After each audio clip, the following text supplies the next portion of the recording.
Lahore central jail में 23 मार्च 1931 की शुरुआत किसी और दिन की तरह ही हुई थी।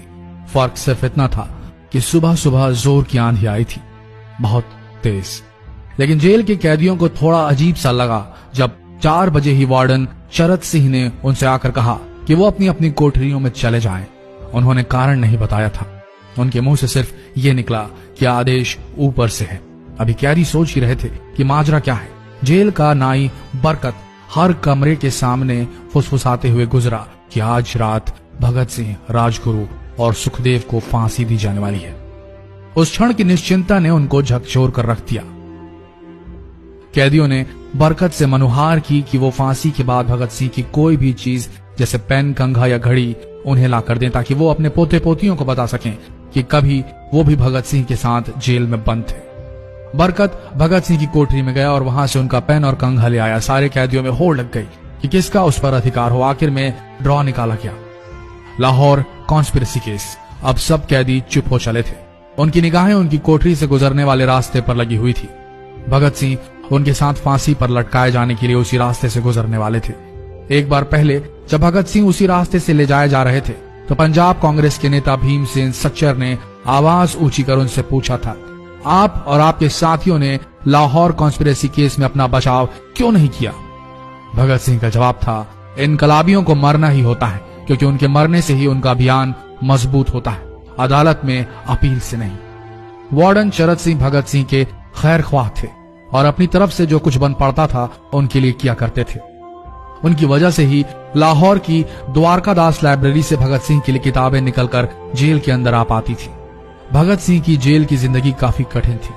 किताबें पढ़ने का शौक हो चला था उन्हें कि एक बार उन्होंने अपने स्कूल के साथी जयदेव कपूर को लिखा था कि वो उनके लिए कार्ल लिब्नेख्त की मिलिट्रिज्म, लेनिन की लेफ्ट विंग कम्युनिज्म और ऑप्टन सिंक्लेयर का उपन्यास द स्पाई कुलबीर के जरिए भिजवाएं।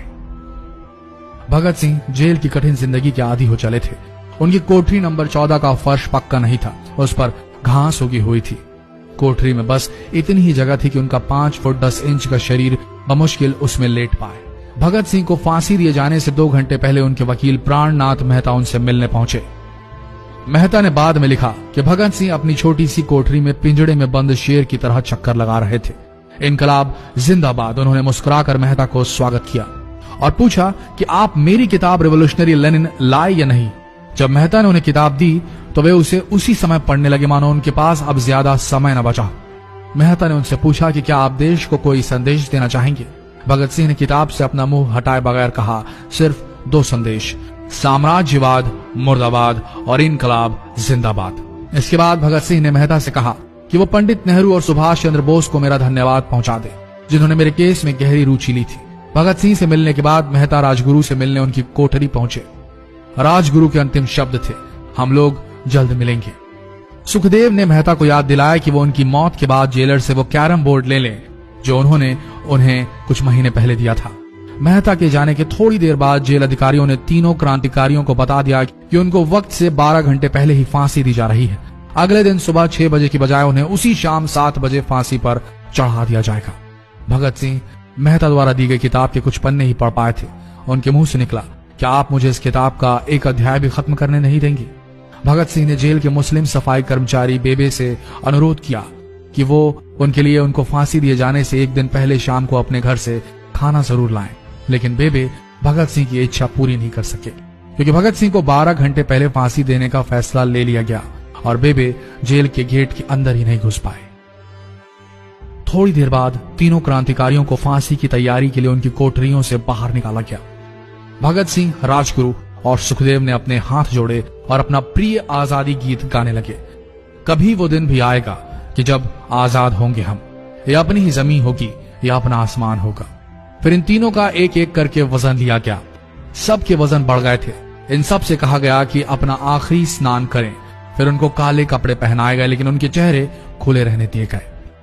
चरत सिंह ने भगत सिंह के कान में फुसफुसा कर कहा कि वाहे गुरु को याद करो।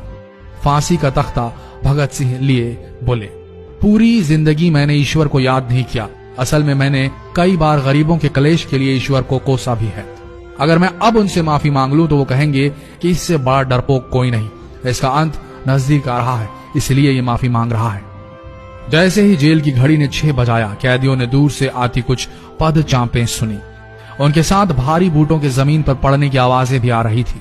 साथ में एक गाने का भी दबा स्वर सुनाई दे रहा था। सरफरोशी की तमन्ना अब हमारे दिल में है। सभी को अचानक जोर जोर से इनकलाब जिंदाबाद और हिंदुस्तान आजाद हो के नारे सुनाई देने लगे। फांसी का तख्ता पुराना था, लेकिन फांसी देने वाला काफी तंदुरुस्त। फांसी देने के लिए मसीह जल्लाद को लाहौर के पास शाहदरा से बुलवाया गया था। भगत सिंह इन तीनों के बीच में खड़े थे। भगत सिंह अपनी मां को दिया गया वो वचन पूरा करना चाहते थे कि वो फांसी के तख्ते से इनकलाब जिंदाबाद का नारा लगाएंगे। लाहौर जिला कांग्रेस के सचिव पिंडी दास सोंधी का घर लाहौर सेंट्रल जेल से बिल्कुल लगा हुआ था। भगत सिंह ने इतनी जोर से इनकलाब जिंदाबाद का नारा लगाया कि उनकी आवाज सोंधी के घर तक सुनाई दी। उनकी आवाज सुनते ही जेल के दूसरे कैदी भी नारे लगाने लगे। तीनों युवा क्रांतिकारियों के गले में फांसी की रस्सी डाल दी गई, उनके हाथ और पैर बांध दिए गए। तभी जल्लाद ने पूछा, सबसे पहले कौन जाएगा? सुखदेव ने सबसे पहले फांसी पर लटकने की हामी भरी। जल्लाद ने एक एक कर रस्सियां खींची और उनके पैरों के नीचे लगे तख्तों को पैर मारकर हटा दिया। काफी देर तक उनके शव तख्तों से लटकते रहे। अंत में उन्हें नीचे उतारा गया और वहां मौजूद डॉक्टरों लेफ्टिनेंट कर्नल जे नेल्सन और लेफ्टिनेंट कर्नल NS सोंधी ने उन्हें मृत घोषित किया। एक जेल अधिकारी पर फांसी का इतना असर हुआ कि जब उससे कहा गया कि वो मृतकों की पहचान करें तो उसने ऐसा करने से इनकार कर दिया। उसे उसी जगह पर निलंबित कर दिया गया अंग्रेजों द्वारा। एक जूनियर अफसर ने यह काम अंजाम दिया। पहले योजना थी कि इन सब का अंतिम संस्कार जेल के अंदर ही किया जाएगा, लेकिन फिर यह विचार त्यागना पड़ा जब अधिकारियों को आभास हुआ कि जेल से धुआं उठते देख बाहर खड़ी भीड़ जेल पर हमला कर सकती है। इसलिए जेल की पिछली दीवार तोड़ी गई। उसी रास्ते से ट्रक जेल के अंदर लाया गया और उस पर बहुत अपमानजनक तरीके से उन शवों को एक सामान की तरह लाद दिया गया। पहले तय हुआ था कि उनका अंतिम संस्कार रावी के तट पर किया जाएगा, लेकिन रावी में पानी बहुत ही कम था, इसलिए सतलज के किनारे शवों को जलाने का फैसला लिया गया। उनके पार्थिव शरीर को फिरोजपुर के पास सतलज के किनारे लाया गया। तब तक रात के 10 बज चुके थे। इस बीच उप पुलिस अधीक्षक कसूर सुदर्शन सिंह कसूर गांव से एक पुजारी जगदीश अचरज को बुला लाए। अभी उनमें आग लगाई ही गई थी कि लोगों को इसके बारे में पता चल गया। जैसे ही ब्रितानी सैनिकों ने लोगों को अपनी तरफ आते देखा, वो शवों को वहीं छोड़कर अपने वाहनों की तरफ भागे। सारी रात गांव के लोगों ने उन शवों के चारों ओर पहरा दिया। अगले दिन दोपहर के आसपास जिला मजिस्ट्रेट की दस्तखत के साथ लाहौर के कई इलाकों में नोटिस चिपकाया गया, जिसमें बताया गया कि भगत सिंह, सुखदेव और राजगुरु का सतलज के किनारे हिंदू सिख रीति से अंतिम संस्कार कर दिया गया है। तो ये थे भगत सिंह की जिंदगी के वो 12 आखिरी घंटे। आशा करते हैं इस वीडियो में सुनाई गई ये कहानी आज युवा पीढ़ी के दिलों में मर चुके देशभक्ति को जगाने में कामयाब होंगे। जितना हो सके इस संदेश को पूरे देश में पहुंचाएं। इस वीडियो को शेयर करें फेसबुक पर, व्हाट्सएप पर, और हो सके तो इस पेज को फॉलो करें ताकि ऐसे ही वीडियोस आप तक सही समय पर पहुंच सके। मिलते हैं अगले वीडियो में, तब तक के लिए आप सबका धन्यवाद।